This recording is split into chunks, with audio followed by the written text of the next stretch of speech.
اعوذ باللہ من الشیطان الرجیم، بسم اللہ الرحمن الرحیم۔ السلام علیکم ناظرین کرام۔ آج اس موضوع پہ میں گفتگو کرنے جا رہا ہوں، اس پہ بہت ساری گفتگو ہو چکی ہے، لیکن میں دیکھ رہا ہوں کہ اس جہت میں کوئی منطق، کوئی کام کی بات وہ نہیں آئی۔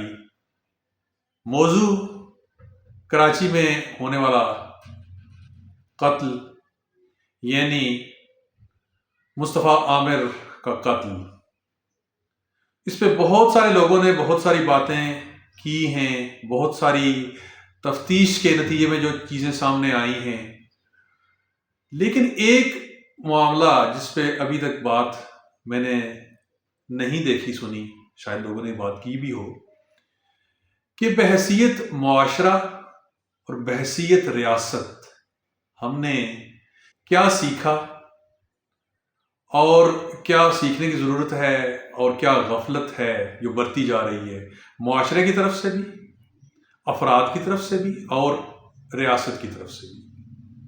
سب سے پہلے میں آتا ہوں معاشرے کی ذمہ داری اور معاشرے کی غلطیاں۔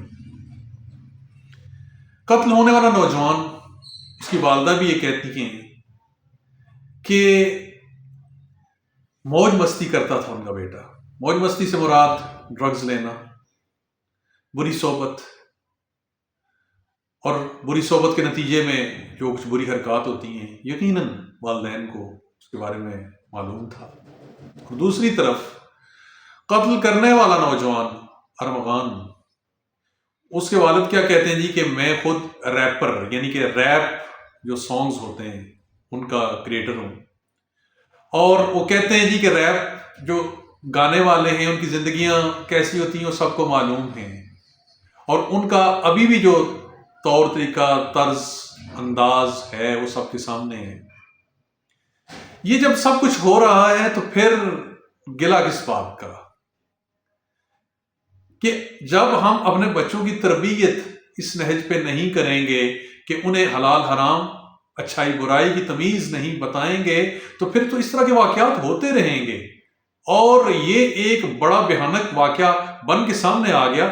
حالانکہ اس طرح کے واقعات ہمارے شہروں، باقی شہروں یعنی کراچی سے علاوہ باقی قصبوں، دیہاتوں، سبھی جگہ پہ ہو رہے ہیں۔ ہاں، ان کی انٹینسٹی شاید اتنی نہیں ہوتی، یا وہ ابھر کے اس طرح سامنے نہیں آتے جیسے یہ واقعہ سامنے آ گیا۔ کیا ہم اپنے بچوں کی تربیت اس طرح کر رہے ہیں؟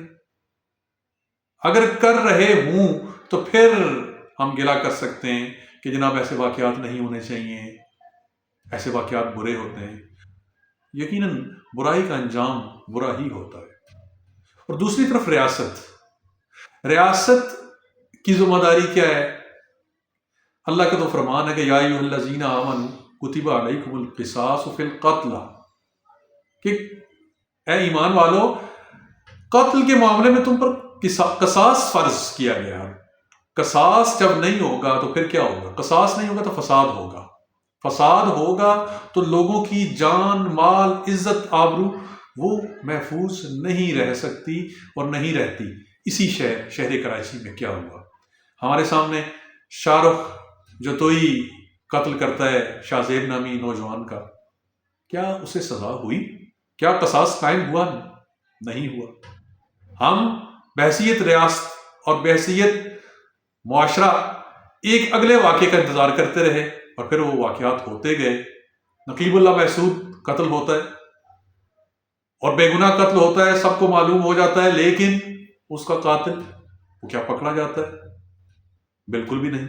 ہم اگلے واقعے کا انتظار کرتے ہیں، اور پھر اگلا واقعہ ہم یہ دیکھتے ہیں کہ اسی شہر، اس کی ایک سڑک پہ ایک خاتون وہ لوگوں کو روند ڈالتی ہے اپنی لینڈ کروزر کے نیچے، اس کا کچھ ہوا نہیں۔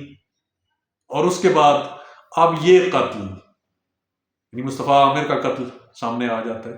یعنی جب قاتل کو یہ اندازہ ہے کہ میں اپنی طاقت، اپنی دولت، اپنے اختیارات کی بنیاد پہ چھوٹ جاؤں گا سزا سے، تو وہ کبھی بھی دریغ نہیں کرے گا جرم کرتے ہوئے۔ دیکھیے ایک واقعہ پچھلے تقریباً 1 سال ہونے کو آیا، سعودی عرب کے اندر ہوتا ہے، ایک نوجوان اپنے کزن کو، خالہ زاد بھائی کو قتل کر دیتا ہے، اور وہ قتل بھی غلطی سے ہوتا ہے۔ غلطی یہ کہہ لیں کہ کوئی اتنا بڑا اس کا ارادہ نہیں تھا، جیسے اس واقعے کے اندر ہمیں نظر آ رہا ہے مصطفیٰ عامر کے قتل کیس کے اندر۔ وہاں پورا قبیلہ وہ اس کوشش میں ہے کہ دیت دے کے جان بچا لی جائے اس نوجوان کی، لیکن حکومت ریاست وہ کیا کہتی ہے کہ اگر ورثاء جو ہیں یہ راضی ہوتے ہیں مقتول کے لواحقین، تو دیت لینے پہ تو ریاست کو کوئی اعتراض نہیں ہے، لیکن اگر وہ راضی نہیں ہوتے تو قتل کے بدلے قتل ہی ہوگا، الحر بالحر، آزاد کے بدلے آزاد قتل ہوگا، اور ایسا ہی ہوا۔ حالانکہ یہ کہہ لیں کہ پورا معاشرہ، پوری کمیونٹی، پورا قبیلہ اس کوشش میں تھا کہ وہ نوجوان بچ جائے، لیکن اللہ کا حکم قصاص قائم ہو کے رہا۔ تو ہم بحیثیت معاشرہ اور بحیثیت ریاست جو ہے وہ غفلت کا، جرم کا ارتکاب کر رہے ہیں، اور جب تک یہ کرتے رہیں گے یہ واقعات ہوتے رہیں گے۔ اللہ تعالیٰ ہمیں سمجھ بوجھ عطا فرمائے اور ان واقعات کا سدباب فرمائے۔ جزاکم اللہ خیر۔